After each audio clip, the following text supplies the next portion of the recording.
अस्सलामुअलैकुम बच्चों, उम्मीद है आप लोग ठीक ठाक होगे, खैर खैरियत से होगे और मज़े में होगे, पढ़ाई कर रहे होगे जोश और जज्बे के साथ। ठीक है, हम लोग हमारा चैप्टर नंबर 2 स्टार्ट करने लगे हैं, क्लास 11 की फ़िज़िक्स का। ये चैप्टर आपके बोर्ड के अंदर स्केलर्स एंड वेक्टर्स के नाम से हो सकता है, सिर्फ वेक्टर्स के नाम से हो सकता है, वेक्टर्स एंड इक्विलिब्रियम के नाम से हो सकता है। बहरहाल हम चूँकि तमाम बोर्ड्स को लेके चल रहे हैं तो हम इसमें तमाम टॉपिक्स कवर करेंगे और आपको इनकी टॉपिकल लेक्चर्स मिलते जाएंगे इसी चैप्टर के ऑनवर्ड्स। ठीक है, अच्छा पहले इस चैप्टर के बारे में थोड़ी सी मैं बात बता दूं। देखो बच्चे, ये आपने अक्सर सुना होगा ना, फिज़िक्स की डिफरेंट ब्रांचेस होती हैं। उनमें से एक ब्रांच होती है मैकेनिक्स, जिसमें आप फोर्स का तस्करा करते हो, कोई बॉडी मूव हो रही है तो कैसे होती है उसका तस्करा करते हो। तो मैकेनिक्स की जो बेस है ना, वो ये चैप्टर है वेक्टर्स, और उस वेक्टर्स की भी बेसिक्स आज हमने डिस्कस करनी है। मतलब ये उन चंद चैप्टर्स में से है जो अगर तरीके से पढ़ा जाए ना तो इससे ज़्यादा खूबसूरत और ज़बरदस्त चैप्टर कोई नहीं है। कॉन्सेप्ट की फील आनी चाहिए इस चैप्टर में। और ये अगर आपको ये वेक्टर्स चैप्टर समझ में नहीं आता तो आगे बहुत सारे चैप्टर्स हैं जो आपको बिल्कुल समझ में नहीं आएंगे। जैसे इससे अगला चैप्टर जो है ना, फोर्स एंड मोशन या काइनेमेटिक्स या मोशन इन 1 डायमेंशन, वो आपके लिए मसला करेगा बहुत ज़्यादा। उससे अगला चैप्टर मोशन इन 2 डायमेंशन, वो प्रॉब्लम क्रिएट करेगा आपके लिए। सर्कुलर मोशन फिर प्रॉब्लम क्रिएट करेगा। क्लियर हो रही है बातें? फिर आप सिंपल हार्मोनिक मोशन में आ जाओगे, वेव वाले पार्ट में, वहाँ फिर मसला होगा। सेकेंड ईयर में आ जाओगे क्लास 12 के अंदर, इलेक्ट्रोस्टैटिक्स में, इलेक्ट्रिसिटी में, इलेक्ट्रोमैग्नेटिज्म में फिर मसला होगा आपके पास। तो ये उन चंद चैप्टर्स में से है जिसकी रूट्स बहुत दूर तक हैं। मतलब ये बहुत सारी जगह पे आपको फैला हुआ नजर आएगा। और एक और बात आपको मैं बता देता हूँ, डरा नहीं रहा, बता रहा हूँ, ये कुछ लोगों के जहन में गलत फहमियाँ होती हैं। देखो मैं हमेशा कहता हूँ फिज़िक्स को वैसे पढ़ो जैसे कि उसके पढ़ने का हक है, तो कभी मसला नहीं करेगा। स्टार्ट करते हैं। मुझसे पूछोगे तो ये चैप्टर मेरा फेवरेट तरीन चैप्टर है। बिल्कुल मुश्किल नहीं है, बहुत आसान चैप्टर है। बस आपने चीज़ों को रट्टा नहीं लगाना और चीज़ों को क्या करना है, समझते हुए चलना है। ठीक है, स्टार्ट करते हैं। आज की क्लास में हमने क्या करना है, आज की क्लास में हमने अपने तमाम बेसिक कॉन्सेप्ट डिस्कस करने हैं जो आगे हमें वेक्टर्स में हेल्प आउट करने होंगे इवेंचुअली। ठीक है, चलो शुरू करते हैं। कॉपी पेंसिल निकाल लो, हेडिंग लगाना शुरू हो जाओ। वेक्टर्स और सब हेडिंग क्या है, बेसिक कॉन्सेप्ट्स, लेक्चर नंबर 1। ठीक है, चलो देखो बच्चे, हम लोगों ने ये बात पढ़ी थी कि हमारे पास दुनिया भर में जितनी भी क्वांटिटीज़ होती है ना, इनको हम क्लासिफाई करते हैं या इनको हम डिवाइड करते हैं 2 कैटेगरीज के अंदर। एक मेरा बेटा हमारे पास होती हैं फिजिकल क्वांटिटीज़, एक हमारे पास होती हैं नॉन फिजिकल क्वांटिटीज़। हमने चैप्टर नंबर 1 में ऑलरेडी डिस्कस किया था। फिजिकल क्वांटिटीज़ वो सारी की सारी होती हैं जिनको आप मेजर कर सकते हो with the help of an instrument.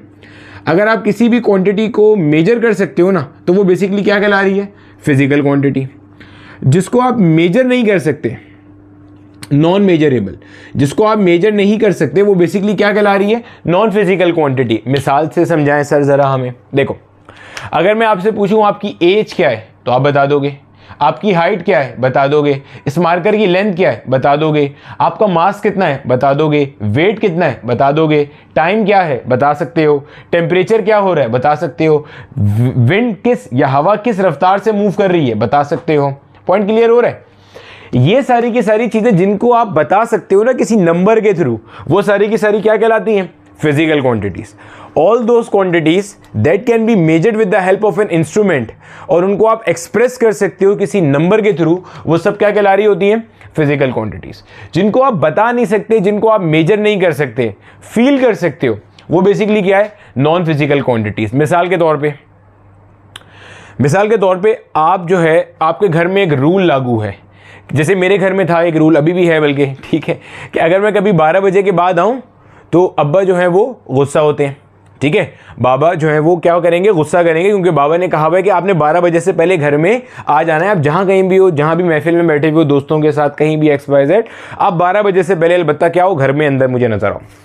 अगर मैं 12 बजे के बाद घर में आता हूँ, अब मेरे बाबा को उस वक्त कितना गुस्सा आ रहा है, 2 किलो गुस्सा आ रहा है, 3 किलो गुस्सा आ रहा है, 4 किलो गुस्सा आ रहा है, ये तो मैं बता नहीं सकता देखकर, या पूछूंगा थोड़ी कि बाबा नहीं आपको कितना गुस्सा आ रहा है।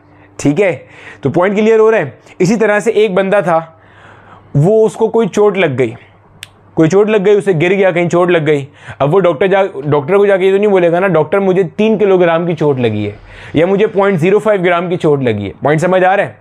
या कोई किसी को ये तो नहीं कह सकता कि मैं तुमसे 5 किलो ज़्यादा प्यार करता हूँ, या मैं आज 2 किलो उदास हूँ, या मैं कल 2 किलो उदास था। तो ये सारी की सारी चीज़ें जो होती हैं जिनको आप क्वांटिफाई नहीं कर सकते, एक्सप्रेस नहीं कर सकते in terms of numbers, measure नहीं कर सकते with the help of an instrument, वो सब की सब क्या कहला रही होती हैं? Non physical quantities.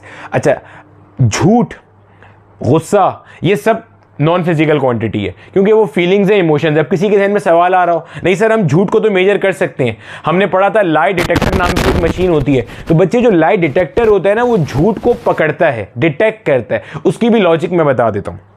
होता क्या है, ऐसा माना जाता है जिस फिनोमिना पे ये मशीन बनी हुई है कि अगर आप कभी झूठ बोलोगे, कोई गलत बात करोगे, देखो झूठ, मैं कोई ऐसी हरकत करूं जो मैं रूटीन में नहीं करता तो मेरे दिमाग में एबनॉर्मल पल्सेस प्रोड्यूस होंगी। लाइट डिटेक्टर एक मशीन होती है जो सिंपल उसको आपकी हार्ट बीट को या आपकी पल्सेस को डिटेक्ट करके बता देता है। अभी गोरों को पता ही नहीं है, गोरे हमसे वाकिफ़ ही नहीं है, हम तो वैसे ही रूटीन में झूठ बोल रहे होते हैं। हालांकि इतनी बड़ी या इतनी बुरी बात है झूठ बोलना, तो हमारे पर तो ऐसी कोई होता ही नहीं है टेंशन। तो बहरहाल coming back to the point, हमारे पास फिजिकल क्वांटिटीज़ क्या है? All those quantities that can be measured with the help of an instrument, वो सारी की सारी क्या कहला रही हैं? Physical quantities. जो मेजर नहीं हो सकती, जनरली फीलिंग्स हैं, इमोशंस हैं, वो सब की सब क्या कहला रही होती हैं? Non physical quantities. अब मेरा बेटा आपके पास जो फिजिकल क्वांटिटीज होती है ना, इनको आप क्लासीफाई करते हो 3 कैटेगरीज में। बिल्कुल ठीक सुना आपने, 3 कैटेगरीज में। एक मेरा बेटा हमारे पास कहला रही होती हैं स्केलर्स। फिजिकल क्वांटिटीज को जो आप डिवाइड करते थे ना बेस क्वांटिटीज के अंदर और ड्राइव क्वांटिटीज के अंदर, वो मैंने चैप्टर नंबर 1 के अंदर ऑलरेडी पढ़ा चुका हूं कि बेस क्वांटिटीज वो होती हैं जो फंडामेंटल क्वांटिटीज होती हैं, जो किसी से मिलके नहीं बनी होती। एसआई के अंदर जो 7 फंडामेंटल पढ़ाई थी ना, mass, length, time, amount of substance, luminous intensity, current, temperature, वो सब बेस थी। ड्राइव भी बताई थी, इनके अलावा जो भी थी वो ड्राइव थी। तो बहरहाल उसकी अभी हम बात नहीं कर रहे। फिजिकल क्वांटिटीज को आप एक और तरह से क्लासिफाई कर सकते हो। वो क्या है आपके पास बच्चे? एक आपके पास कहलाता है स्केलर्स, एक आपके पास कहलाता है वेक्टर्स, और एक आपके पास कहलाता है टेंसर्स। गौर से समझते चलना, ठीक है? अच्छे तरीके से नोट करते चलना, जहां जो सवाल आएगा वो मैं आपको साथ साथ बताता जाऊंगा, ठीक है?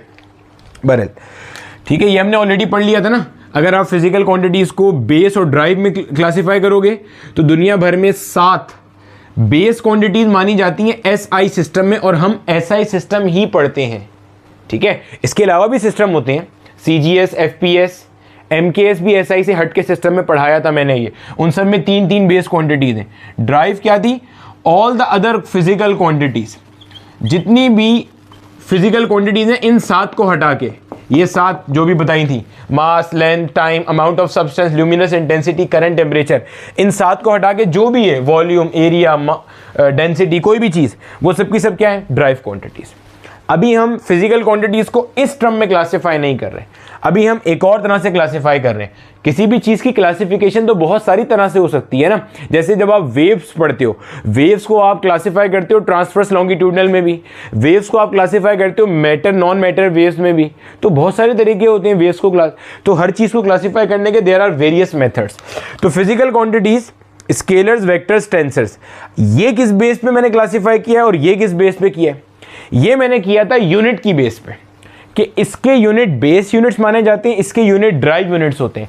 अभी मैं क्लासिफाई कर रहा हूं डायरेक्शन की बेस पे। अभी आहिस्ता आहिस्ता समझ में आएगा, परेशान नहीं हो। देखो मैंने कहा कि 3 कैटेगरी में डिवाइड हुआ है।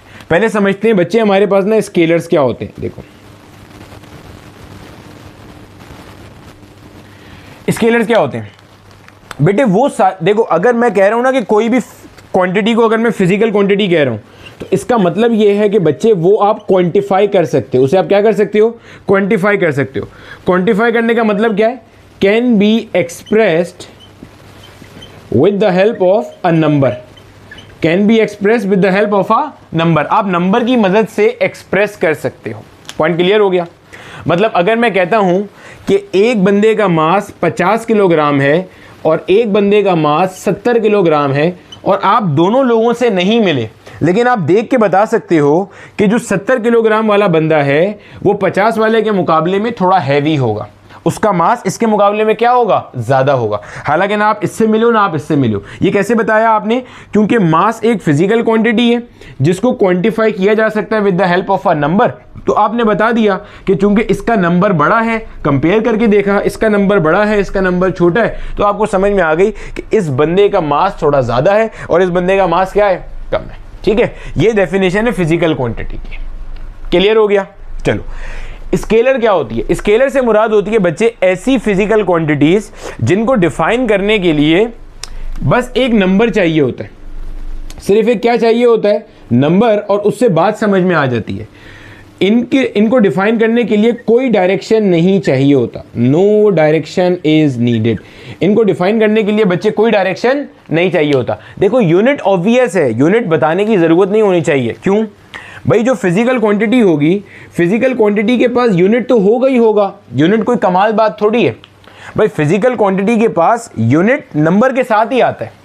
फिजिकल क्वांटिटी के साथ नंबर और यूनिट साथ साथ ही आते हैं। तो अगर मैं बोल रहा हूँ ना नंबर है, तो नंबर का मतलब साथ यूनिट होगा, ये बताने की जरूरत नहीं होनी चाहिए। क्योंकि अगर मैं कहीं पे सिंपल लिख दूँ 4, तो मैं क्या पता ये 4 क्या चीज़ है।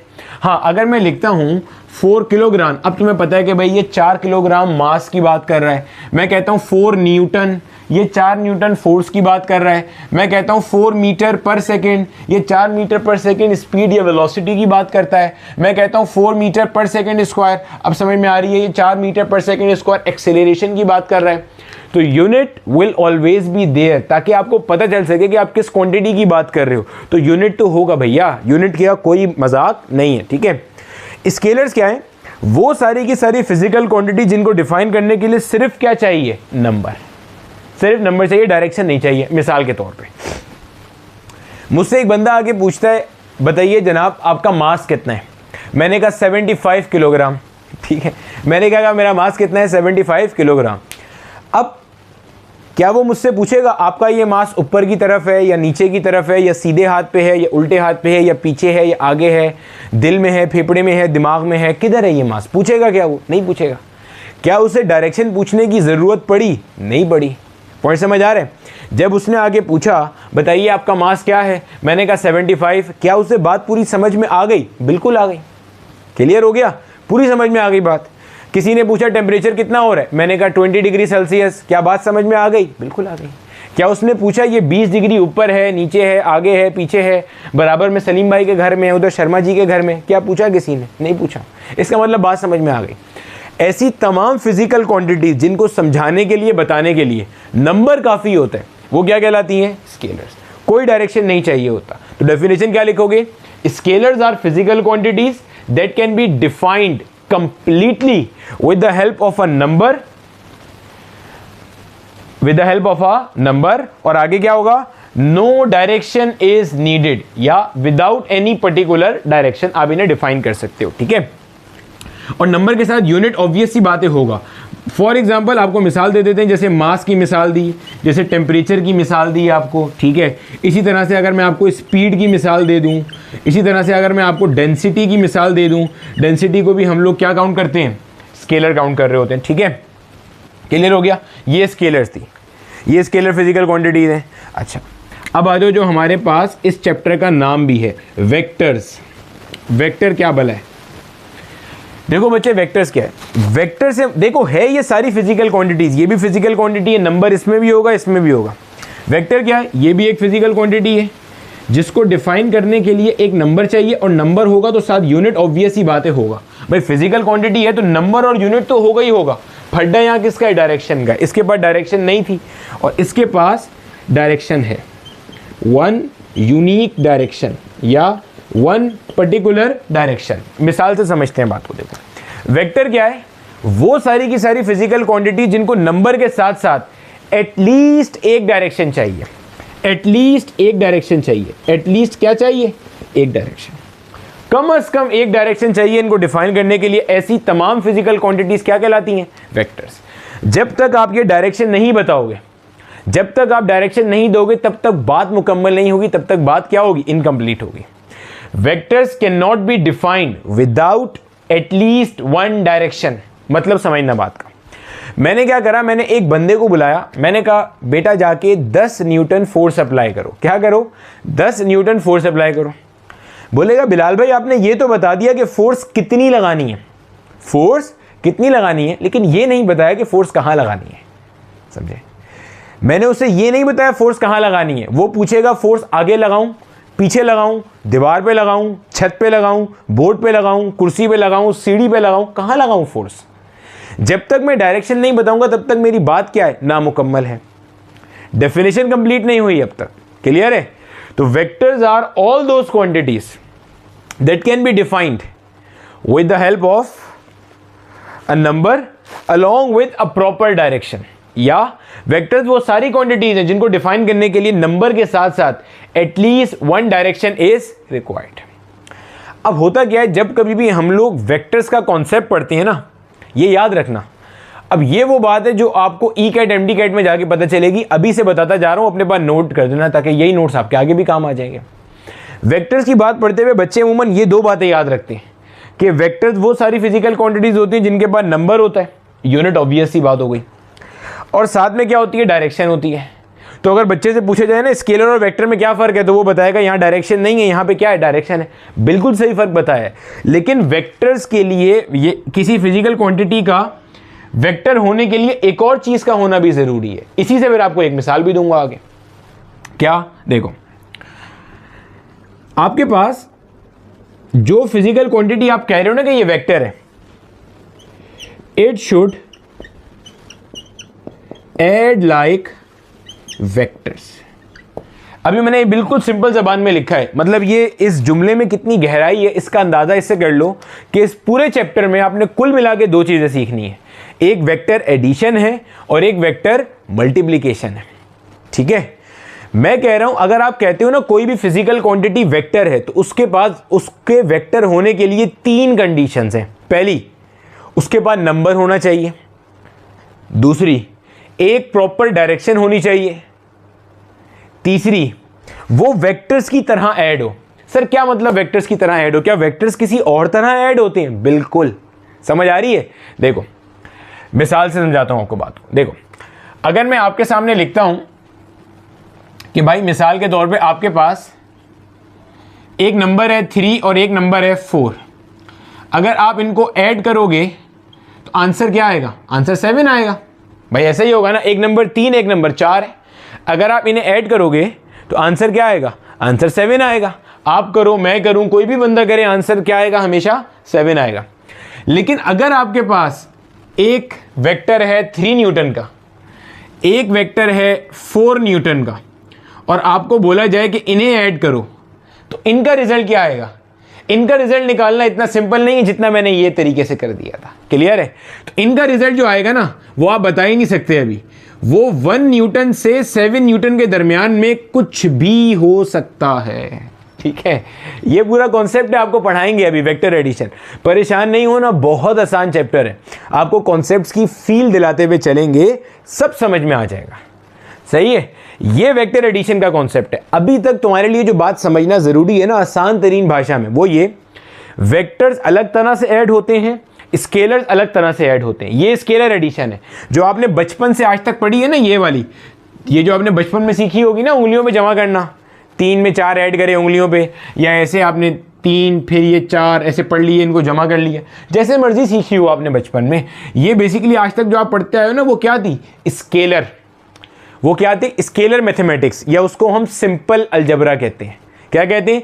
Ordinary algebra, simple algebra, elementary algebra, scalar operation, यानी कि स्केलर्स नॉर्मल अलजबरा की तरह ऐड होते हैं। क्लियर है? 3 + 4 7 होगा, 3 + 6 9 होगा। क्लियर हो गया? वेक्टर्स अलबत्ता ऐसे ऐड नहीं होते, ना ऐसे मल्टीप्लाई होते हैं। जैसे अगर आप 3 को 4 से मल्टीप्लाई करोगे तो आंसर क्या आएगा? 12। अगर एक वेक्टर 3 न्यूटन का है, एक वेक्टर 4 न्यूटन का है, तो आप इनको ऐसे मल्टीप्लाई नहीं कर सकते। इनकी मल्टीप्लिकेशन भी यूनिक है। बता रहा हूं ना, ये पूरा चैप्टर है ही टोटल 2 चीज़ों पे। एक आप सीखोगे वेक्टर एडिशन और एक आप सीखोगे वेक्टर मल्टीप्लिकेशन। पूरे चैप्टर में इसके अलावा कुछ नहीं है। पहले हम कुछ बेसिक्स पढ़ेंगे, वेक्टर एडिशन, फिर वेक्टर मल्टीप्लिकेशन, बस ये चैप्टर है। ठीक है? अभी तक की बात जो मैं रिवाइज कर दूं, फिजिकल क्वांटिटीज वो सारी क्वांटिटीज जिनको आप मेजर कर सकते हो with the help of an instrument और क्वांटिफाई कर सकते हो with a number along with a proper unit. Non physical quantities जो कि नॉन मेजरेबल है, जिनको आप मेजर नहीं कर सकते। जनरली आपकी जितनी भी फीलिंग्स होती हैं, जितनी भी इमोशंस होते हैं, वो सारी की सारी आपके पास क्या होती हैं, नॉन फिजिकल क्वांटिटीज में काउंट हो रही होती हैं। अच्छा, फिर मैंने कहा फिजिकल क्वांटिटीज डायरेक्शन की बेसिस पे, अब शायद समझ में आ रहा होगा मैं क्यों कह रहा था डायरेक्शन की बेसिस पे। डायरेक्शन की बेसिस पे डिवाइड हो सकती हैं तीन कैटेगरीज में, scalars, vectors and tensors. Scalars की क्या पहचान बताई? स्केलर्स वो सारी की सारी फिजिकल क्वांटिटीज हैं जिनको डिफाइन करने के लिए सिर्फ क्या चाहिए होता है, नंबर। और याद रखना बच्चे, ये जो नंबर होगा ना, इसी नंबर को हम पूरे चैप्टर में मैग्नीट्यूड का नाम दे रहे होंगे। इसी नंबर को हम क्या नाम देंगे, मैग्नीट्यूड का। क्या मतलब मैग्नीट्यूड का? सर मैग्नीट्यूड समझ में नहीं आया। देखो, मैं कहता हूं कि जनाब एक फोर्स है 10 न्यूटन की, एक फोर्स क्या है 10 न्यूटन की। मैं कहता हूं एक फोर्स है 15 न्यूटन की। मैं कहता हूं एक फोर्स है 100 न्यूटन की। इन तीनों फोर्सेस में सबसे बड़ी फोर्स कौन सी है? इन तीनों फोर्सेस में सबसे बड़ी फोर्स कौन सी है? ये 100 वाली सबसे बड़ी फोर्स है। कैसे पहचाना? इनके नंबर्स को देख के। ये होता है इनका मैग्नीट्यूड, साइज, हजम, साइज, हजम, मैग्नीट्यूड, ये होता है। This is the magnitude, this is the magnitude, this is the magnitude. आपने मैग्नीट्यूड्स कंपेयर किए, साइजेस कंपेयर किए, हजम कंपेयर किया, आपने बोला ये फोर्स सबसे बड़ी है। ये मिसाल दी थी, यहां पे मैग्नीट्यूड है 50 का, यहां मैग्नीट्यूड है 70 का। आपने कंपेयर किया, बोला इसका मैग्नीट्यूड क्या है, ज्यादा है। पॉइंट क्लियर हो गया? अब देखो आगे जरा। तो स्केलर्स वो तमाम फिजिकल क्वांटिटीज जिनको डिफाइन करने के लिए सिर्फ मैग्नीट्यूड चाहिए। मैग्नीट्यूड में नंबर यूनिट साथ आती है, यूनिट नहीं आएगा तो तुम्हें फिजिकल क्वांटिटी का पता ही नहीं चलेगा कि वो कौन सी क्वांटिटी है। यहाँ लिखे थे ना अभी 4 4 4 4 लिखे थे, उस 4 के आगे यूनिट आने से ही पता चल रहा था ये फोर्स है, वेलोसिटी है, एक्सेलरेशन है, क्या चीज़ है। ठीक है, तो स्केलर्स वो तमाम फिजिकल क्वांटिटी जिनको डिफाइन करने के लिए सिर्फ क्या चाहिए, मैग्नीट्यूड। कोई डायरेक्शन नहीं चाहिए, नो डायरेक्शन इज नीडेड। और बात पूरी समझ में आ जाएगी, कंप्लीट डिफाइन कर देगा। वेक्टर्स क्या है? वो सारी की सारी फिजिकल क्वांटिटी जिनको डिफाइन करने के लिए मैग्नीट्यूड के साथ साथ, मैग्नीट्यूड के साथ, ये मैग्नीट्यूड के साथ साथ ये वही चीज है magnitude. Vectors all those physical quantities that can be defined with at least one proper direction along with magnitude. Magnitude के साथ साथ एटलीस्ट एक डायरेक्शन भी होना चाहिए, अदरवाइज आप इनको डिफाइन नहीं कर सकते। साथ मैंने ये कहा vectors will obey vector laws of addition। Vector laws of addition को ओबे करेगा। फिलहाल हमें नहीं पता वेक्टर लॉज ऑफ एडिशन क्या होते हैं, ठीक है, हमें नहीं पता, बस इतना पता है वेक्टर की तरह ऐड होगा। इसका मतलब ये it should add like vectors, vector की तरह ऐड होगा। अब अक्सर बच्चे जब आते हैं ना हमारे पास ई कैट एमडी कैट में, तो उनको ये 2 पॉइंट याद होते हैं, तीसरा पॉइंट याद नहीं होता। मैं आपको अभी एक सवाल कराऊंगा, वो सवाल माजी में मेडिकल कॉलेजेस के पेपर में भी आया हुआ है, इंजीनियरिंग कॉलेज के पेपर में भी आया हुआ है, और उसमें यही बेसिक सा कॉन्सेप्ट टेस्ट हुआ हुआ है। अभी देखते हैं वो क्वेश्चन, ठीक है। बहरहाल, तो वेक्टर, किसी फिजिकल क्वांटिटी के वेक्टर होने की 3 शराइत हुई। मैग्नीट्यूड होगा, एक डायरेक्शन होगा डिफाइन करने के लिए, और वेक्टर लॉज ऑफ एडिशन को ओबे करेगा, या वेक्टर अलजबरा को फॉलो करेगा, या वेक्टर्स की तरह ऐड होगा। अब आता है टेंसर्स। टेंसर्स क्या है? टेंसर्स आपके कोर्स में शामिल नहीं है। फिर क्यों पढ़ा रहा हूं? क्योंकि आप जब भी कभी स्केलर वेक्टर को गूगल पे या ऑनलाइन कहीं आगे पीछे पढ़ोगे, सर्च करोगे ना, तो स्केलर वेक्टर के साथ टेंसर लिखा मिलेगा, तब आप बोलोगे बिलाल ने तो पढ़ाया ही नहीं था। तो मैंने बोला बता दूं, this is not the part of our course, लेकिन डेफिनेशन समझ लो। टेंसर्स वेक्टर्स का एडवांस वर्जन होते हैं। वेक्टर्स को डिफाइन करने के लिए एक डायरेक्शन काफ़ी होता है, टेंसर्स को डिफाइन करने के लिए एक से ज़्यादा डायरेक्शन चाहिए होते हैं। 2 हो सकते हैं, 3 हो सकते हैं, 4 हो सकते हैं, 5 हो सकते हैं, 6 हो सकते हैं, कितने भी हो सकते हैं। पॉइंट समझ में आ रहा है? तो बहुत सारी फिजिकल क्वांटिटीज ऐसी हैं जिनको आपके लेवल पे अभी क्लास 11 12 के अंदर स्केलर्स या वेक्टर्स में क्लासिफाई किया जाता है, लेकिन एक्चुअल में वो क्या होती हैं? टेंसर्स होती हैं। प्रेशर है, स्ट्रेस है, करंट है, ये क्वांटिटीज हम लोग अभी स्केलर्स के तौर पे पढ़ेंगे, लेकिन इन एक्चुअल जब आप आगे कभी फिजिक्स पढ़ोगे इंशाल्लाह, तो वो कैसी काउंट होती हैं? टेंसर्स काउंट होती हैं। तो टेंसर्स क्या है? All those physical quantities that are having a magnitude and they should have more than one direction to define them. एक से ज्यादा डायरेक्शन चाहिए होता है इनको डिफाइन करने के लिए, तो वो क्या कहलाती है? टेंसर्स कहलाती है। ठीक है, जो आपके स्केलर होते हैं इनको डिफाइन करने के लिए कोई डायरेक्शन नहीं चाहिए होता, तो आपके जो स्केलर होते हैं ना ये कहलाते हैं जीरो ऑर्डर टेंसर। क्या कहलाते हैं ये? जीरो ऑर्डर टेंसर, या इसको हम जीरो रैंक टेंसर भी कहते हैं। जीरोथ ऑर्डर टेंसर या जीरो रैंक टेंसर, इसको हम कहते हैं फर्स्ट ऑर्डर टेंसर। इसे क्या कहते हैं हम? First order tensor. First order क्यों? क्योंकि वेक्टर्स को डिफाइन करने के लिए एक डायरेक्शन काफ़ी है, या इसको हम वन रैंक टेंसर भी कहते हैं।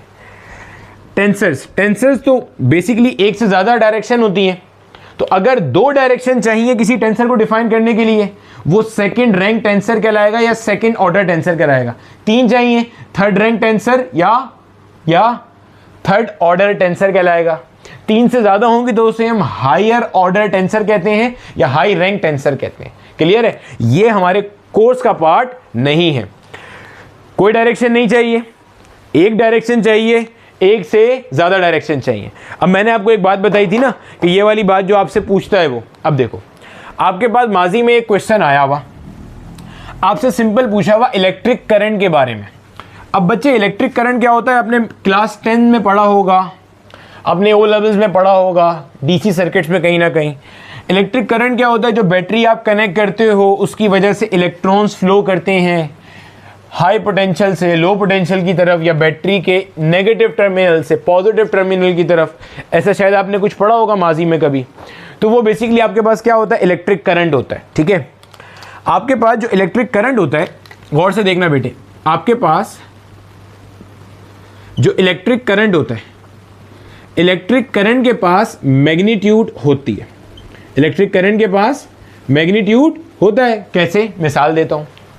हम लोग एसी को इस्तेमाल करते हुए एहतियात करते हैं कि बिल ज़्यादा आएगा। क्यों? क्योंकि वो करंट ज़्यादा लेता है। बल्ब को इस्तेमाल करते हुए तो कोई एहतियात नहीं करता, क्योंकि उसका करंट रेटिंग क्या होती है? कम होती है। एसी आपका अगर 4 एम्पेयर करंट ले रहा है, बल्ब आपका 0.1 एम्पेयर करंट ले रहा है। आपको कैसे पता चल रहा है कि एसी करंट ज़्यादा ले रहा है और बल्ब करंट कम ले रहा है? क्योंकि बल्ब ले रहा है 0.1 एम्पेयर्स, एसी ले रहा है 4.5 मिसाल के तौर पे एम्पेयर करंट। तो 4.5 बड़ा है और 0.1 छोटा है, तो आपने नंबर्स कंपेयर कर लिए। इसका मतलब करंट के पास मैग्नीट्यूड होता है। करंट के पास डायरेक्शन अगर मैं पूछूं होता है या नहीं होता, तो वो भी होता है। अगर आप में से कोई ये वीडियो देख रहा है ई कैट एमडी कैट के लिए, तो आपको पता होगी ये बात। आपने अपने क्लास 12 में करंट इलेक्ट्रिसिटी का चैप्टर पढ़ा होगा, जहां पे आप करंट को दो कैटेगरीज में डिवाइड करते हो।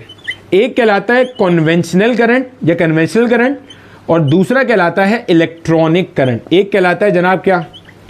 कन्वेंशनल करंट, और एक क्या कहलाता है? इलेक्ट्रॉनिक करंट कहलाता है। जिसको नहीं भी पता मैं बता रहा हूं, करंट को आप डायरेक्शन की बेस पे दो हिस्सों में कैटेगराइज करते हो। एक कन्वेंशनल करंट है और एक क्या है? Electronic current. कन्वेंशनल करंट होता है from positive to negative, electronic current होता है from negative to positive. Clear है? कन्वेंशनल करंट बैटरी के पॉजिटिव टर्मिनल से नेगेटिव की तरफ होता है, इलेक्ट्रॉनिक करंट बैटरी के नेगेटिव से कहां होता है? पॉजिटिव की तरफ होता है। तो करंट के पास डायरेक्शन है, तभी आपने उसे कैटेगराइज किया हुआ है, एक कन्वेंशनल एक इलेक्ट्रॉनिक में। अब हुआ क्या?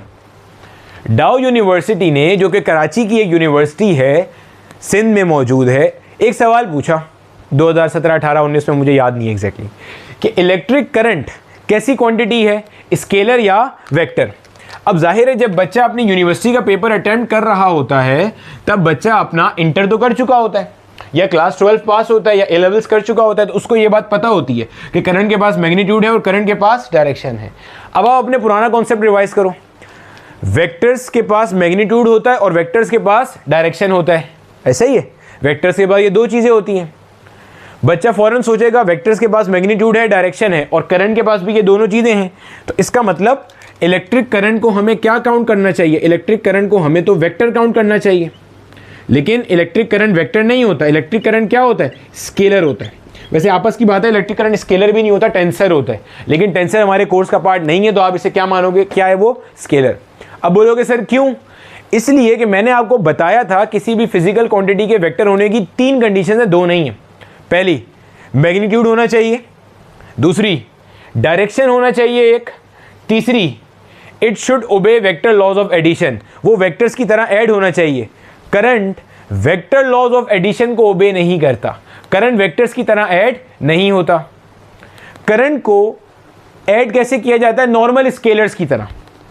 यानी कि अगर आपके पास एक जगह से 3 एम्पियर करंट आ रहा है, एक जगह से 4 एम्पियर करंट आ रहा है, तो यहाँ पे सिंपल 7 एम्पियर करंट जाएगा हमेशा।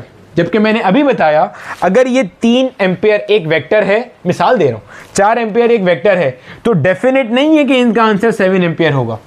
अगर ये वेक्टर है तो इनका आंसर 1 एम्पियर से 7 एम्पियर के बीच में कुछ भी हो सकता है। यानी कि अगर आपके पास फोर्स का एक वेक्टर है ना 3 न्यूटन, एक फोर्स का वेक्टर है 4 न्यूटन, आपको बोला जाए इनका रिजल्टेंट बताओ एडिशन का क्या रिजल्टेंट आएगा, तो आप बोलोगे 1 न्यूटन से लेकर 7 न्यूटन तक कोई भी रिजल्ट हो सकता है। सर आप कैसे बता रहे हैं ये? अभी वेक्टर एडिशन आपको पढ़ा दूंगा, आपको ही पता चल जाएगा। मैं आसानी के लिए बताता हूँ, फिलहाल इनको एक बार ऐड करके एक बार माइनस करके बता रहा हूँ। क्यों कर रहे हैं ऐड, क्यों कर रहे हैं माइनस? हौसला रखो, ठीक है, हौसला करो, पहले दिन सब सीख जाओगे क्या, आगे चलना पूरा कॉन्सेप्ट आएगा, परेशान नहीं होना, ठीक है। तो वेक्टर एडिशन अलग अलग, बिल्कुल कहानी अलग है वेक्टर एडिशन की। तो बिल्कुल आसान भाषा में अपने पास क्या नोट करोगे कि current is treated like a scalar quantity, हालांकि उसके पास मैग्नीट्यूड भी है, डायरेक्शन भी है। वजह यह है कि current is added like scalars, current vectors की तरह ऐड नहीं होता है, ठीक है। This is the very reason कि इलेक्ट्रिक करंट को आप वेक्टर कंसीडर नहीं करते, क्या कंसीडर करते हो? स्केलर, ठीक है बेटे। ये बेसिक सी चीजें जो है ना वो अपने जहन में रखते हुए आगे चलते हैं और देखते हैं कि हम लोग वेक्टर्स को रिप्रेजेंट किस तरह से करते हैं। देखो अभी हमने बात करी वेक्टर्स के बाद 2 चीजें होती हैं, magnitude as well as direction. देखो जरा, वेक्टर्स के बाद 2 चीजें होती हैं ना, अभी बात करी क्या क्या 2 चीजें होती हैं। वेक्टर के पास होता है जनाबे वाला मैग्नीट्यूड और वेक्टर के पास क्या होता है जनाबे वाला डायरेक्शन। मैं अक्सर ऐसे लिखूंगा, ठीक है। वेक्टर को लिखने का तरीका ये होता है कि आप उसके ऊपर ऐसे एरो लगा देते हो। वेक्टर को लिखने के कई सारे तरीके हैं, जिनमें से एक ये है कि आप उसके ऊपर एरो लगा देते हो, एक ये है कि आप उसके नीचे एरो लगा देते हो, बास किताबों में उसके नीचे बार बना देते हैं, ठीक है। ये तरीके हैं वेक्टर को लिखने के। कई जगह ऐसा भी होगा कि आपको वो वेक्टर को क्या करेगा, बोल्ड करके लिख देगा, ऐसे बोल्ड करके लिख देगा और बोलेगा ये वेक्टर है। इनमें से मैं पूरा चैप्टर पढ़ाते हुए सीधा सीधा ये वाला तरीका फॉलो करूंगा। वेक्टर को आप ऐसे रिप्रेजेंट कर सकते हो। सर क्या हमेशा ए ही होगा? नहीं बेचे, जैसे फोर्स है, फोर्स के लिए हम एफ लिख रहे होते हैं। इसी तरह से मिसाल के तौर पे टॉर्क है, टॉर्क के लिए हम ऐसे टॉ लिख रहे होंगे। इसी तरह से इलेक्ट्रिक फील्ड इंटेंसिटी है, उसके लिए ऐसे ई लिखेंगे। मैग्नेटिक फ्लक्स डेंसिटी है, उसके लिए ऐसे बी लिखेंगे। इसी तरह से कोई भी चीज़ होगी ना उसका सिंबल अलग होगा, मतलब हर फिजिकल क्वांटिटी का सिंबल तो अलग अलग होता है ना, तो वो कॉन्सेप्ट वही है, ठीक है। तो ये हो गया तरीका वेक्टर को रिप्रेजेंट करने का। वेक्टर ऐसे लिखा जाएगा कि जो भी फिजिकल क्वांटिटी का सिंबल है वो आएगा और उसके ऊपर क्या आएगा, एरो आ जाएगा। सिंपल। हो सकता है मैं कभी कभार जल्दबाजी में ऐसे लिखने के बजाय ऐसे लिख दूं, मतलब बार लगा दूं, लेकिन आपने ये हरकत नहीं करनी है। आपने समझ जाना है, मेरे जज्बात समझने हैं, ठीक है। अल्फाज नहीं समझना, जज्बात समझना कि ऊपर क्या लगा हुआ है, एरो। क्योंकि आपकी किताब वाले ना यही नोटेशन यूज करते हैं। कोई भी किताब उठा लो यही नोटेशन है कि वेक्टर का सिंबल ऊपर क्या आएगा, एरो। इसका मतलब ये वेक्टर है, ठीक है। अब मैग्नीट्यूड को कैसे शो करेंगे भाई? मैग्नीट्यूड को शो करने के 2 तरीके, मैग्नीट्यूड को शो करने के 2 तरीके हैं। दोनों तरीके बता रहा हूं मैग्नीट्यूड के। देखो मैग्नीट्यूड को शो करने के जो 2 तरीके हैं वो बता रहा हूं। एक, अगर आपने ऐसे एरो लगाया हुआ है तो आप यहां पे मॉड बार्स लगा दो। क्या लगा दो? Mod bars. ये मॉड्यूलस बार्स कहलाती हैं, मॉड्यूलस बार्स, ठीक है। इसका मतलब मैग्नीट्यूड है। एक तरीका ये है, इसको क्या पढ़ेंगे, मैग्नीट्यूड ऑफ वेक्टर ए। इसे क्या पढ़ेंगे, magnitude of vector A. Normally गौर से सुनना, ये बात भी किताब में लिखी नहीं मिलेगी, मैं वैसे बता रहा हूं। अगर अकलौता एक वेक्टर होगा तो दोनों में से जो चाहो यूज कर लो। एक वेक्टर होगा ना, जो दिल करे तरीका यूज कर लो, ये करो, कोई फर्क नहीं पड़ता। लेकिन अगर एक से ज्यादा वेक्टर होंगे, जैसे कहीं लिखा हुआ है मिसाल के तौर पे a प्लस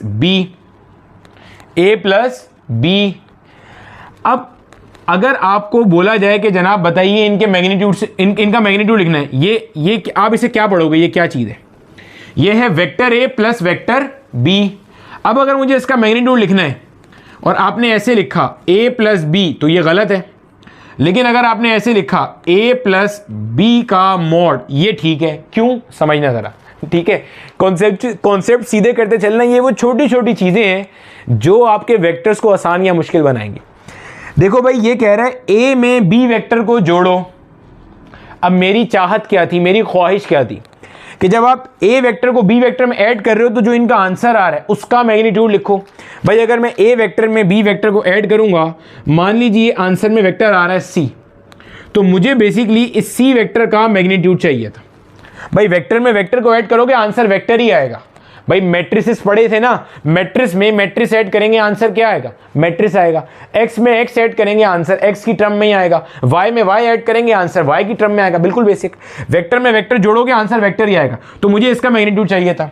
अब ये क्या कह रहा है, ये कह रहा है आपने ए के मैग्नीट्यूड को बी के मैग्नीट्यूड में ऐड किया। क्या ये बात दुरुस्त है? नहीं, आपने ए वेक्टर को बी वेक्टर में ऐड किया था, मैग्नीट्यूड्स को ऐड नहीं किया था।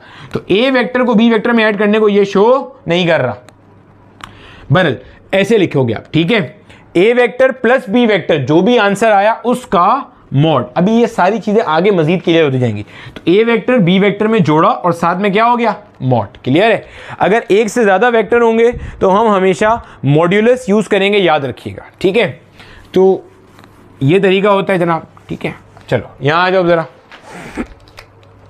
तो हमारे पास क्या हो गया, मैग्नीट्यूड हमने शो कर दिया मिसाल के तौर पे इस तरह से, और ये सिंपल स्टेरिक, स्टेरिक का मतलब सिंपल क्या है, मल्टीप्लाई हो रहा है। डायरेक्शन को क्या करा, इसी का लेटर लिखा है यहां पे और ऊपर कैप लगा दिया। ये क्या है, कैप। जहां भी ये कैप आ जाए, कैप का मतलब समझ जाना ये क्या बता रहा है, डायरेक्शन। क्लियर हो गया? किसी भी वेक्टर को रिप्रेजेंट करने का ये स्टैंडर्ड तरीका है। वेक्टर के पास क्या होती हैं, दो चीजें फिर लिख के दिखा रहा हूं। एक वेक्टर के पास क्या होती हैं, दो चीजें। क्या क्या भाई, magnitude multiply by the direction. Vector is equal to magnitude multiply by the direction. इस मैग्नीट्यूड में यूनिट शामिल है, यूनिट के लिए परेशान नहीं होना, मैग्नीट्यूड में यूनिट शामिल है। अगर मैं कहता हूं एक फोर्स है 4 न्यूटन की, तो ये 4 न्यूटन जो है ना भाई, ये न्यूटन ही तो बता रही है कि ये कौन सी फिजिकल क्वांटिटी है, और ये 4 जो है वो इसका हजम बता रहा है या इसका साइज बता रहा है कि ये फोर्स कितनी बड़ी है या कितनी छोटी है। क्लियर हो गया? तो ये तरीका था वेक्टर को लिखने का, वेक्टर को रिप्रेजेंट करने का। वेक्टर के पास होती हैं दो चीजें, मैग्नीट्यूड और डायरेक्शन। तो vector equals magnitude multiply bye direction. इसी को मैं ऐसे भी लिख सकता हूं, vector equals magnitude multiply by the direction. अब ये जो वेक्टर्स को अभी लिखने का मैंने तरीका बताया, ये बेसिकली हमारे पास थी सिंबॉलिक रिप्रेजेंटेशन। सिंबॉलिक मतलब जो आप सिंबल्स में रिप्रेजेंट करोगे तो वो ये है। अब ग्राफिकली भी करते हैं हम वेक्टर्स को रिप्रेजेंट। देखो, ग्राफिकल वेक्टर की रिप्रेजेंटेशन होती है बाय डायरेक्टेड लाइन सेगमेंट। क्या मतलब, देखो ऐसे होती है, एक लाइन से होती है, ये कहलाती है directed line segment. Directed line segment क्यों कह रहा हूं इसे, क्योंकि इसके एक तरफ जो है ना वो एरो बना हुआ है, तो डायरेक्टेड लाइन सेगमेंट है ना। अगर ऐसे लाइन बना दूंगा तो इसमें तो कोई एरो ही नहीं है, कोई डायरेक्शन ही नहीं है इसकी, तो ये नॉन डायरेक्टेड है, ठीक है। Graphically a vector is represented by a directed line segment. अब आप नोट करो, वेक्टर के पास कितनी चीजें होती हैं, दो। कौन कौन सी, मैग्नीट्यूड और डायरेक्शन।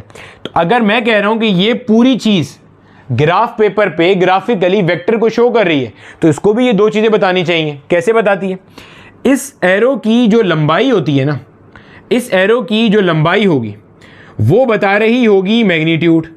इस एरो की जो लंबाई है वो क्या बताएगा, मैग्नीट्यूड। एरो की लंबाई क्या बताएगा, मैग्नीट्यूड।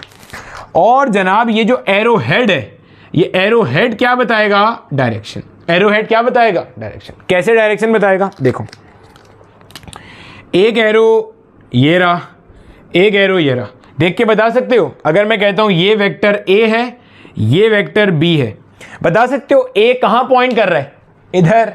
कैसे पता चला, इसके हेड से पता चला। बी कहां पॉइंट कर रहा है, ऊपर। कैसे पता चला, इसके हेड से पता चला। क्लियर है? तो क्या लिखोगे, graphically a vector is represented by a directed line segment where length of the line will give the magnitude while arrowhead will give the direction. Arrowhead क्या बताएगा, डायरेक्शन बताएगा। अगर मैं आपसे मिसाल के तौर पे एक सवाल पूछता हूं, मान लो एक वेक्टर ये रहा, एक वेक्टर ये रहा, एक वेक्टर ये रहा, इसे नाम दिया ए वेक्टर का, इसे नाम दिया बी का, इसे नाम दिया सी का। समझ जाना ये बार नहीं है, क्या है, एरो है। मेरी आदत है मैं अक्सर बार लगा दूंगा। क्या देख के बता सकते हो इनमें से कौन सा वेक्टर का मैग्नीट्यूड ज्यादा है और कौन से वेक्टर का मैग्नीट्यूड कम है, और क्या डायरेक्शन सेम है या अलग अलग है। वीडियो पॉज करके अपने पास आंसर लिखो, फिर देखो मैं आगे बता रहा हूं। हाँ भाई चले, 1 2 3। देखो जनाब, नजर आ रहा है कि इसमें सी का मैग्नीट्यूड सबसे बड़ा है, बी का उससे छोटा है और ए का मैग्नीट्यूड सबसे छोटा है। किसी को अभी भी समझ में नहीं आया, मैं फिर बता रहा हूं बच्चे, आपने इनकी लेंथ्स नापी हैं। जो ग्राफिकली जब आप वेक्टर को ड्रॉ करते हो तो जो लाइन की लंबाई होती है ना, लेंथ होती है, वो बताती है कि आपके वेक्टर का मैग्नीट्यूड कितना है। इसका सबसे बड़ा मैग्नीट्यूड, इसका छोटा, इसका और छोटा।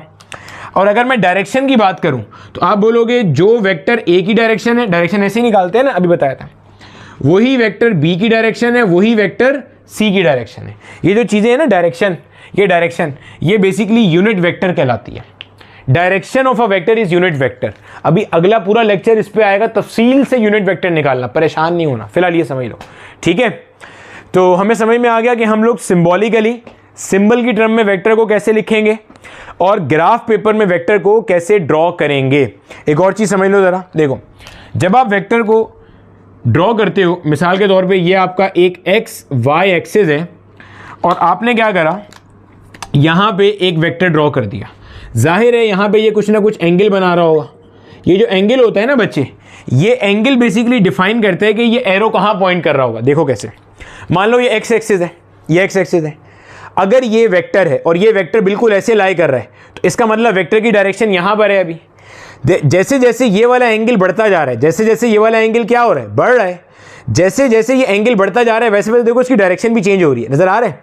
तो जो एरो हेड है वो एंगल की मदद से डायरेक्शन बताता है। एरो हेड एंगल की मदद से क्या बताता है, डायरेक्शन बताता है। यानी कि graphically a vector is represented by a directed line segment where length of the arrow will give the magnitude while arrowhead with a proper angle will give the direction। जो एरोहेड होगा वो angle के साथ मिलके आपको क्या बता रहा होगा जनाबे वाला, डायरेक्शन बता रहा होगा। यहां तक की चीजें नोट करो, आगे चलते हैं। अब बेटे हमारे पास जो है ना, अक्सर ऐसा होगा, जैसे मैंने अभी वहां बना के भी दिखाए थे। मान लो मेरा बेटा आपके पास एक वेक्टर ये रहा, एक वेक्टर ए है, मान लो आपके पास ये एक वेक्टर बी है। हमें वाज़े तौर पे नज़र आ रहा है कि ये दोनों वेक्टर का डायरेक्शन कैसा है, सेम है। भाई दोनों के दोनों कहाँ पॉइंट कर रहे हैं, सीधे हाथ की तरफ। तो ऐसे जो वेक्टर्स होते हैं ये कहलाते हैं लाइक पैरेलल वेक्टर्स। क्या कहलाते हैं बेटे, ये like parallel vectors. Like parallel vectors वो होते हैं जिनका डायरेक्शन कैसा होता है, सेम होता है, और इनके दरमियान में एंगल कितना होता है, 0 डिग्री। बच्चे यहाँ अगर आप एंगल देखोगे तो इनके दरमियान में तो कोई एंगल नहीं है, ऐसे है। दोनों का हेड एक ही तरफ पॉइंट कर रहा है तो दरमियान का एंगल कितना हो जाएगा, 0 डिग्री हो जाएगा, ठीक है। एक और चीज अपने पास नोट कर लेना, एंगल निकालने के लिए दोनों वेक्टर्स की जो टेल होती है ना उसको देखा जाता है। दोनों की टेल आपस में मिलाई जाती है, बल्कि टेल टू टेल एंगल निकालते हैं। ये भी आगे आएगा तफसील से अभी, ठीक है। इसी तरह से अगर मिसाल के तौर पर मैं आपको एक और वेक्टर दिखाऊं, एक वेक्टर मान लीजिए ये रहा ए, एक वेक्टर मान लीजिए ये रहा वेक्टर सी। अब देखो बच्चे, ए कहाँ पॉइंट कर रहा है, सीधे हाथ पे, सी कहाँ पॉइंट कर रहा है, उल्टे हाथ पे। ऑपोजिट डायरेक्शन है ना। जब ऑपोजिट डायरेक्शन होगी तो ये वेक्टर्स कहलाते हैं अनलाइक पैरेलल वेक्टर्स। क्या कहलाएंगे ये, अनलाइक पैरेलल वेक्टर्स। और इनकी जो डायरेक्शन है वो कैसी है, ऑपोजिट है। जब ऑपोजिट है तो एंगल दरमियान में कितना होगा, 180 डिग्री। अब किसी के जहन में सवाल आ रहा होगा, नहीं सर अभी भी 0 डिग्री है। देखिए 0 है, मैंने क्या बताया था, वेक्टर हमेशा दोनों की टेल्स के दरमियान में निकलता है। देखो मैंने ए को ड्रॉ किया, ये ए है, आपने सी को ड्रॉ किया यहां लाके, ये सी वेक्टर है, टेल मिलाई ना दोनों की आपने लाके, तो स्ट्रेट लाइन का एंगल कितना बन रहा है, 180। यहां पे आप दोनों को मिलाओगे तो एंगल कितना बन रहा था, 0। लेकिन नीचे एंगल कितना बन रहा है, नीचे एंगल बन रहा है 180 डिग्री, ठीक है। लाइक पैरेलल वेक्टर्स वो होते हैं जिनका डायरेक्शन, अनलाइक पैरेलल वेक्टर्स वो होते हैं जिनका डायरेक्शन ऑपोजिट होता है। जब हम लोग पूरा चैप्टर पढ़ रहे होंगे तो मैं जो टर्मिनोलॉजीज यूज करूंगा, ऐसे तमाम वेक्टर जिनका डायरेक्शन सेम होगा उनके लिए मैं सिंपल पैरेलल का वर्ड यूज करूंगा कि दे आर पैरेलल, और जिनका डायरेक्शन ऑपोजिट होगा इनके लिए मैं एंटी पैरेलल का वर्ड यूज करूंगा। आपकी किताब में भी ऐसे वर्ड यूज होंगे अक्सर, किताब में, क्वेश्चन में, ठीक है। तो पैरेलल वेक्टर्स जो दोनों एक तरफ पॉइंट कर रहे हो, क्या हमेशा राइट पे पॉइंट करेंगे, कोई लाजमी नहीं है, कहीं भी कर सकते हैं। भाई मिसाल के तौर पे दो वेक्टर ऐसे पॉइंट कर रहे हैं, ये भी लाइक पैरेलल है। दो वेक्टर ऐसे पॉइंट कर रहे हैं, ये भी लाइक पैरेलल है। एक वेक्टर ऐसे पॉइंट कर रहा है, एक ऐसे पॉइंट कर रहा है, ये लाइक पैरेलल है? नहीं, ये अनलाइक पैरेलल है या एंटी पैरेलल है या ऑपोजिट डायरेक्शन में है। ठीक है, क्लियर हो गया? तो हमने like parallel vectors, unlike parallel vector देख लिए। ऐसे तमाम वेक्टर जिनका डायरेक्शन सेम होता है वो क्या कहलाते हैं? Like parallel vectors. अब यहीं से हमारे पास मेरा बेटा एक और बेसिक सा कॉन्सेप्ट बन जाता है। ये सारे बेसिक कॉन्सेप्ट आगे के एडवांस कॉन्सेप्ट्स में आपको हेल्प कर रहे होंगे इंशाल्लाह। देखो, मिसाल के तौर पे आपके पास एक वेक्टर है, ये एक वेक्टर ये रहा, इसको मैंने कहा वेक्टर ए, इसको मैंने कहा वेक्टर बी। अगर आप देखोगे ना मेरा बेटा, गौर और फिक्र के साथ देखो, तो आपको नजर आएगा कि इन दोनों वेक्टर का मैग्नीट्यूड कैसा है? सेम है। यानी कि मैं लिख सकता हूं कि magnitude of vector A is equal to the magnitude of vector B. A का मैग्नीट्यूड बी के मैग्नीट्यूड के क्या है? बराबर है। यानी कि मैं इसको ऐसे लिख सकता हूं ए इक्वल्स बी, या मैं इसे ऐसे लिख सकता हूं कि ए का मॉड इक्वल्स बी का मॉड। ऐसे लिख सकते हैं? बिल्कुल लिख सकते हैं। ठीक है, अच्छा दूसरी चीज देखो, दोनों के दोनों एक ही तरफ पॉइंट कर रहे हैं, दोनों के दोनों एक ही तरफ पॉइंट कर रहे हैं। इसका मतलब डायरेक्शन भी कैसा है? सेम है। यानी कि direction of A equals direction of B. A का डायरेक्शन और बी का डायरेक्शन आपस में कैसा है? सेम है। यानी कि ऐसे लिखूंगा ए का डायरेक्शन और बी का डायरेक्शन आपस में कैसा है? सेम है। Direction of A equals direction of B. दिख रहा है ना, नजर आ रहा है हमें? ऐसे वेक्टर्स, ऐसे दो वेक्टर्स जिनका मैग्नीट्यूड भी सेम है और डायरेक्शन भी सेम है, वो कहलाते हैं इक्वल वेक्टर्स। क्या कहलाते हैं वो? Equal vectors. यानी कि अब आप इसको लिख सकते हो कि vector A is equal to vector B. Definition क्या लिखोगे? Two vectors are said to be equal vectors. Two vectors are said to be equal vectors if they have same magnitude and same direction. अगर दो vectors का magnitude भी same है, direction भी same है, तब वो क्या कहलाएंगे? Equal vectors. क्लियर है? ये लिख लेना अपने पास और इसके ऊपर ना इसको हाईलाइट कर लेना, क्योंकि आगे जब हम कॉन्सेप्ट पढ़ रहे होंगे आप यहाँ पे फिर एक बोंगी मारोगे। ठीक है, हालांकि मैंने पढ़ाया हुआ है कि वेक्टर कब इक्वल होता है। वेक्टर के इक्वल होने के लिए शर्त है कि मैग्नीट्यूड भी सेम हो और या वाला नहीं है, एंड वाला है। यानी कि मैग्नीट्यूड भी सेम हो एंड डायरेक्शन भी सेम हो, दोनों चीजें सेम होनी चाहिए। अगर सिर्फ मैग्नीट्यूड सेम है, डायरेक्शन सेम नहीं है, मिसाल के तौर पे एक वेक्टर ये रहा, एक वेक्टर ये रहा, इसका मैग्नीट्यूड देखो कैसा है? सेम है, लेकिन डायरेक्शन कैसा है? सेम नहीं है, तो they are not equal. They are not equal, ये अपने पास नोट कर लेना। इसी तरह से एक वेक्टर है, उसका मैग्नीट्यूड सेम है, डायरेक्शन सेम है, लेकिन मैग्नीट्यूड सेम नहीं है। जैसे ये रहा, देखो डायरेक्शन कैसा है? सेम है, लेकिन मैग्नीट्यूड सेम नहीं है, ये भी नॉट इक्वल वेक्टर्स हैं। क्लियर है भाई? अगर ये ए है और ये बी है तो मैं कहूंगा यहां पे ए और बी इक्वल नहीं है। क्यों? क्योंकि मैग्नीट्यूड सेम है लेकिन डायरेक्शन सेम नहीं है। यहां देखो, अगर ये ए है और ये बी है, मैं कहूंगा ए और बी फिर से इक्वल वेक्टर्स नहीं है। कैसे लिखूंगा? मैं कहूंगा A is not equal to B over here. क्यों? क्योंकि डायरेक्शन भले सेम है, the magnitude is not same. तो दो वेक्टर्स के इक्वल होने के लिए मैंडेटरी है, शर्त है कि मैग्नीट्यूड भी सेम हो और डायरेक्शन भी क्या हो? सेम हो। तभी, सिर्फ तभी वो वेक्टर्स आपस में क्या कहलाएंगे? इक्वल वेक्टर्स कहलाएंगे या सेम वेक्टर्स कहला रहे होंगे। ठीक है,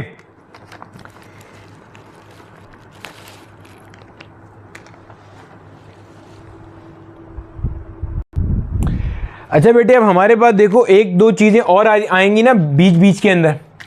एक हमारे पास होता है प्लेन। आपने शायद अक्सर एक टर्म सुनी होगी ना, प्लेन। प्लेन क्या होता है भाई? एक एक्स एक्सिस है और एक क्या है? वाई एक्सिस है। इस एक्स और वाई एक्सिस के दरमियान में ये जो सारी की सारी जगह होती है ना, ये प्लेन कहलाती है। प्लेन क्या है? वो जगह जो दो एक्सिस के दरमियान में है। जैसे ये एक प्लेन है, एक एक्सिस ये रहा, एक एक्सिस ये रहा। प्लेन का तीसरा एक्सिस नहीं होता, प्लेन का तीसरा एक्सिस नहीं होता। एक्स वाई, ये दरमियान की जगह कहलाएगी X Y plane. X axis, Y axis, X Y plane. Clear है? इसी तरह से ये व्हाइट बोर्ड है, ये व्हाइट बोर्ड पूरा का पूरा एक क्या है? प्लेन है। ठीक है, क्यों? क्योंकि इसमें एक डायमेंशन या एक एक्सिस ये रहा, एक डायमेंशन या एक एक्सिस ये रहा। तीसरा डायमेंशन जो इसका है ना, यानी कि जो इसकी विड्थ है, वो नेग्लिजिबल है, ना होने के बराबर है। ठीक है, हमें पता है कि हमारे पास पूरी दुनिया में टोटल 3 कोऑर्डिनेट एक्सिस एग्जिस्ट करते हैं। टोटल क्या एग्जिस्ट करते हैं जनाबे वाला? 3 कोऑर्डिनेट एक्सिस एग्जिस्ट करते हैं। ये भी समझ लेना बच्चे, ये हमारे बहुत सारे सवालों में आएगा, तो आपने इसको जितना अच्छे से फील हासिल किया होगा उतना आप सवालों को जहन में ला सकते हो। ठीक है, X axis, Y axis, Z axis, ये जो तीनों एक्सिस है ना आपके, ये जो तीनों आपके कोऑर्डिनेट एक्सिस हैं, ये जो आपके बच्चे तीनों कोऑर्डिनेट एक्सिस हैं, ये आपस में परपेंडिकुलर होते हैं। They are mutually perpendicular. ये आपस में कैसे होते हैं? ये आपस में परपेंडिकुलर होते हैं। परपेंडिकुलर का मतलब क्या है? देखो अब समझो जरा, मैं आपको यहां बना के दिखा रहा हूं, देखो समझो। ये तीनों एक्सिस ना इस तरह से होते हैं, ये एक्स एक्सिस, ये वाई एक्सिस, ये जेड एक्सिस। जेड बाहर आ रहा होता है ऐसे। अब चूंकि मैं बाहर तो नहीं दिखा सकता तो मैंने इसको ऐसे दिखा दिया। ठीक है, अब देखो X Y Z, I repeat X Y Z. मैंने कहा ये म्यूचुअली परपेंडिकुलर है, मतलब हर दो एक्सिस के दरमियान का जो एंगल है वो 90 डिग्री का है। एक्स का वाई से एंगल कितना है? 90 डिग्री। वाई का जेड से एंगल कितना है? 90 डिग्री। एक्स का जेड से एंगल कितना है? 90 डिग्री। क्लियर है? All these axis are mutually perpendicular. Perpendicular के लिए हम लोग एक टर्म और यूज करते हैं, ये भी नोट कर लेना, इसको हम कहते हैं ऑर्थोगोनल। ऑर्थोगोनल का मतलब भी क्या है? 90 डिग्री। एक और टर्म यूज करते हैं that is normal. Normal, orthogonal, perpendicular, ये सब आपका एग्जामिनर यूज करेगा। इन सब से मुराद एक ही है कि जनाब एंगल कितना है? 90 डिग्री। क्लियर हो गया? अब जरा समझिएगा दोबारा से बात को। देखो अब आपको एक बात पता है, वो ये कि अगर यहां एक्स एक्सिस है तो यहां पे कौन सा एक्सिस होगा? Minus X axis. अगर ऊपर प्लस वाई है तो नीचे क्या होगा? Minus Y. ये तो पढ़ा होगा ना बचपन में। अगर आउटसाइड पे प्लस जेड है तो इन साइड पे क्या होगा? Minus Z. जरा कॉन्सेप्ट को फील करो। देखो इधर ये है, ये प्लस एक्स है, इधर आपके राइट साइड पे प्लस एक्स है, उधर क्या होगा? Minus X. ऊपर प्लस वाई है तो नीचे क्या होगा? Minus Y. Outside plus Z है तो इनसाइड क्या होगा? Minus Z. क्लियर हो गया? ये आपके पास था। ठीक है, अब आपके पास जो चीजें हैं ना, अगर आपके पास कभी भी एक्सिस की टर्म आए, एक्सिस, एक्सिस से मुराद होती है वन डायमेंशन।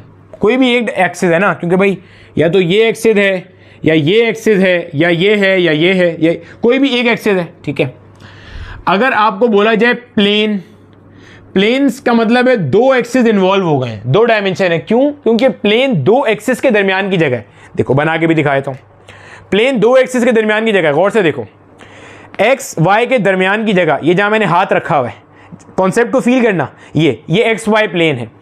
एक्स जेड के दरमियान की जगह, ये जगह जो है ये X Z plane, X Z के दरमियान की जगह ये वाली X Z plane, Y Z के दरमियान की जगह ये जो है ये दीवार होती है ना, ये आपका कमरा दीवारें हैं। ये अगर आपके पास वाई एक्सिस है, ये पूरा एक्स एक्सिस है, वो जेड एक्सिस है, तो ये वाली जो मेरी दीवार है this is X Y plane. वो सामने वाली जो दीवार है, इमेजिन कर लो, नजर तो नहीं आ रही होगी, ये वाई एक्सिस है, ये जेड है, तो ये वाई जेड प्लेन। जहां मैं खड़ा हुआ हूं ये एक्स है, वो जेड है, तो ये जगह क्या है? X Z plane. प्लेन में दो डायमेंशन इन्वॉल्व हो जाती हैं। स्पेस आपके पास 3 डायमेंशन है। क्यों?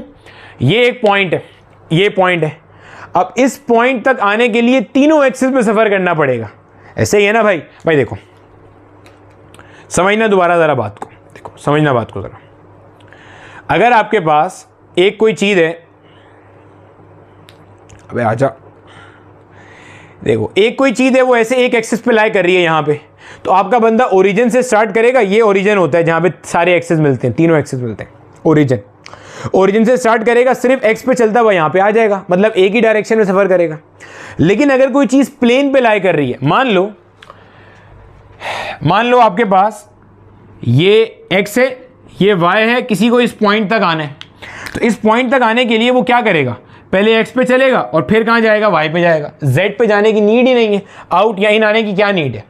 लेकिन अब अज्यूम करो इस कमरे की मिसाल को, ये X axis, Y axis, Z axis, वो कोने पे ओरिजिन है और बंदे को यहां पे आना है, इस जगह पे आना है। ये पॉइंट दीवार पे नहीं है, दीवार से आगे ऐसे हवा में, स्पेस में इधर है। अब यहां तक आने के लिए वो क्या करेगा? पहले एक्स पे चलेगा, फिर वाई पे चलेगा, फिर z पे चलेगा, यानी कि x पे भी आया, y पे भी आया, z पे भी आया, हो गई तीनों डायमेंशन इन्वॉल्व।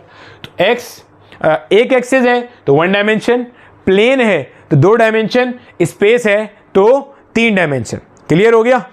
सिमिलरली आपके पास अक्सर हम लोग जब प्लेन की बात करते हैं ना, प्लेन को हम ऐसे बना रहे होते हैं, बस उसमें वो z बना के नहीं दिखाते, z ऐसे आउट या इन होता है, ठीक है, -x + y और -y। किताब वाले इसे x और x प्राइम भी लिख देते हैं कभी कभार, x प्राइम वही होता है -x, इसको y और y प्राइम भी लिख देंगे। ये जो चीज़ होती है ना, ये कहलाती है क्वाड्रेंट्स। ये आपका first quadrant, second quadrant, third quadrant और फोर्थ क्वाड्रेंट। गौर से देखो, पहले क्वाड्रेंट में x y दोनों पॉजिटिव है, दूसरे क्वाड्रेंट में x नेगेटिव है, y पॉजिटिव है, तीसरे क्वाड्रेंट में दोनों x और y दोनों क्या है, नेगेटिव, चौथे क्वाड्रेंट में x पॉजिटिव है, अगेन y क्या है, नेगेटिव है। ठीक है, ये हमारे पास क्वाड्रेंट था। तो आपका वेक्टर जो है ना, वो प्लेन में भी लाई कर सकता है, आपका वेक्टर स्पेस में भी लाई कर सकता है। अगर आपका वेक्टर प्लेन में लाई कर रहा है तो कैसे बनाया जाएगा, देखो ऐसे बनाया जाएगा, ये थीटा होगा, ये आपका वेक्टर होगा, ये आपका लाई कर रहा है किसमें, एक्स वाई प्लेन में। इसी तरह से अगर आपका वेक्टर किसी स्पेस में लाई कर रहा है तो कैसे बनाया जाएगा, अब समझना जरा। अगर आपका वेक्टर किसी स्पेस में लाई कर रहा है, स्पेस में लाई करने से मुराद ये है, मान लो आपका जो वेक्टर है, कहाँ चला गया भैया, मान लो आपका वेक्टर ऐसे 3 डायमेंशन में लाई कर रहा है, ये मान लो ऐसे लाई कर रहा है, सर ये तो हमें ऐसे ही प्लेन में लाई करता नजर आ रहा है। अब देखो तो सही, अभी तो मैं बताता हूँ उसको कैसे रिप्रेजेंट करते हैं। यहां से एंगल बनाया अल्फा, यहां से एंगल बनाया बीटा, यहां से एंगल बनाया गामा। अब इस कॉन्सेप्ट को भी ना जरा फील करना, मैं तुम्हें बता रहा हूं ये मैंने क्या फिगर बनाई है, ये ऐसे देख के समझ में आएगी। ये देखो, ये मान लो मेरा बेटा, मेरे पास 3 डायमेंशन हैं और ये मेरा वेक्टर है, ये ब्लैक मार्कर जो है ना, ये मेरा क्या है, वेक्टर है। अरे रुक जा, ये मेरे पास क्या है, वेक्टर है, समझना आप जरा। ये वेक्टर है, ये वेक्टर है, x से यहां एंगल बन रहा है अल्फा, y से एंगल बन रहा है बीटा, z से एंगल क्या बन रहा है, गामा। अगर ये प्लेन में लाई कर रहा होता, ये इस तरह से होता, ये बिल्कुल इधर होता, इधर होता, ऐसे बाहर की तरफ ना होता। कॉन्सेप्ट का फील आ रहा है, बाहर की तरफ ना होता, इधर होता, सिर्फ इधर होता। जब इधर होगा सिर्फ, तो x से यहां एंगल बन रहा है, y से यहां एंगल बन रहा है। अगर सिर्फ यहां होगा तो y से एंगल बन रहा है और z से एंगल बन रहा है। अगर सिर्फ यहां होगा, ऐसे लाई कर रहा है, तो x से एंगल बन रहा है और z से बन रहा है, y से नहीं बन रहा। क्लियर है। तो अगर आपका वेक्टर, गौर से सुनना, अगर आपका वेक्टर प्लेन में लाई कर रहा होगा तो 2 एक्सिस से एंगल बना रहा होगा। एक्स वाई में लाई कर रहा है तो एक्स से और वाई से बना सकता है, वाई जेड में लाई कर रहा है तो वाई जेड से बनाएगा, एक्स जेड प्लेन में लाई कर रहा है तो एक्स और जेड से बनाएगा, स्पेस में लाई कर रहा है तो तीनों से एंगल बनाएगा, एक्स का एंगल अल्फा, वाई का एंगल बीटा और जेड का एंगल गामा। आपका वेक्टर कहीं भी लाई कर सकता है, लेकिन हमारे कोर्स में वेक्टर सिंपल होंगे, प्लेन में ही लाई कर रहे होंगे हमारे ज्यादातर वेक्टर्स। ठीक है, यहां तक क्लियर हो गई सारी चीजें, प्लेन का कॉन्सेप्ट, स्पेस का कॉन्सेप्ट, और आपके पास अच्छा ये जो पूरा सिस्टम होता है ना, एक्स वाई जेड वाला सिस्टम, ये पूरा सिस्टम आपके पास कहलाता है कार्टेशियन कोऑर्डिनेट सिस्टम।